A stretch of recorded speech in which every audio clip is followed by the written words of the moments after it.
மொளாப்படி இருக்கா? ஏங்க நீங்க கேட்டு ஏதாச்சும் நான் இல்லன்னு சொல்லியிருக்கேன். நாங்க இங்க இல்லன்னாலும் பக்கத்து கடையிலாச்சும் போய் வாங்கிட்டு வந்து கொடுத்துட மாட்டேன். எவ்வளவு வேணும்?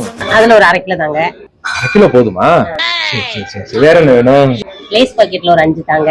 5 பாக்கெட்டா? 5 பாக்கெட் இருக்கு. தரேன். வேற முட்டை இருக்குதா? இருக்கு. அப்ப 20 முட்டை கொடுங்க. ஏங்க வீட்டுல கல்யாணத்தை வச்சிருக்கீங்களா? வேற ஒண்ணு வேண்டாம்ல? இந்த பிஸ்கட்ல 5 கொடுங்க.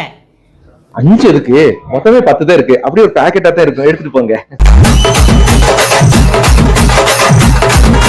மொத்தம் எவ்வளவு ஆச்சுன்னு சொல்லுங்க. ஏங்க உங்ககிட்ட போய் நான் கணக்கு பாப்போம். நாங்க மொத்தத்துல ஒரு 50 ரூபாய் கொடுத்துட்டு எடுத்துட்டு போங்க. என்ன 50 ரூபா தான் சொல்றீங்க? நட்டம் ஆயிர போகுது. நட்டம் எல்லாம் வராதுங்க. அவனுக்கு எப்படி நஷ்டம் வரும்? முதல்ல என்னோடதாச்சே. ஒரு பாத்ரூம் போயிட்டு வரதுக்குள்ள கடையை காலி பண்ணிடுறாடா, போடாங்கிட்டு.